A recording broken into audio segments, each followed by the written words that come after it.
Hi, friend. Today I will show you how to replace audio cable on Beats EP headphones. Typical problem when one side of Beats EP headphones not working, are physically a broken cord, and it needs a fix.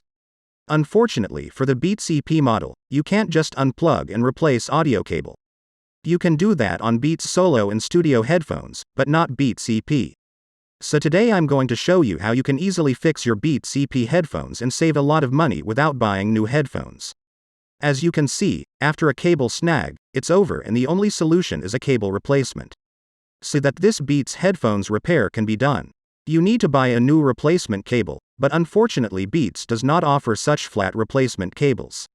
Therefore, you need to buy a round cable, which is designed for Beats Solo and Studio headphones. These can be found on Amazon, eBay or AliExpress. There will be links to these wires in the video description. You will also need various tools, heat shrink tubing and a soldering iron. When you are ready, start by removing the earpad cushion. It is glued so it will tear off easily. If you are interested in where to find new earpads and how to replace them, if yours are old, check out our previous video. Once you've got the earpad off, use a Phillips screwdriver to unscrew all 4 screws, but be careful that the speaker magnet doesn't pull them inside the speaker. Then the speaker will be dead as the speaker will be damaged. Now cut and pull out the old wire. For the new wire, cut the jack, but close at the 3.5mm jack itself, so as not to lose the overall length of the new wire. Cut a small length of heat shrink tubing, no larger than the cable diameter. Use the clips to make it bigger and put it on the cord. With a sharp paper knife, remove the cable outer jacket, but be careful not to damage the inner wires. Then divide the wires by color, but be very carefully, as one small wire in the wrong color can cause problems, and the headphones will not work properly. There should be 5 wires in total. Then tin all 5 wires so that you can find out which wire is ground, left and right with a multimeter. Red with gold is ground, red wire is left and green wire is right.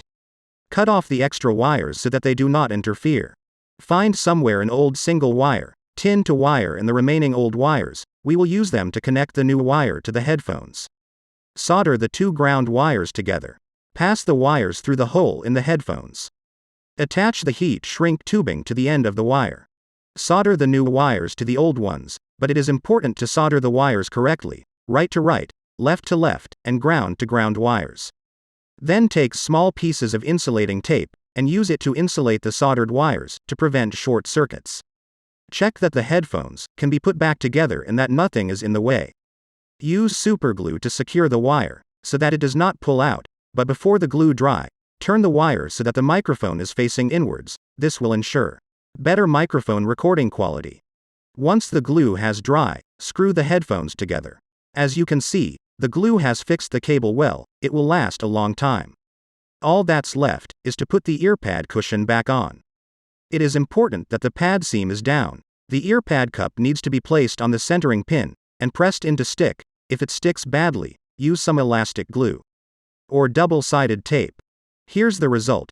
Like new headphones, seeing as how the wire was before the repair, I'm very happy recovering my headphones. If you found this useful, don't forget to like and subscribe Tech Screw channel, supporting my money-saving DIYs.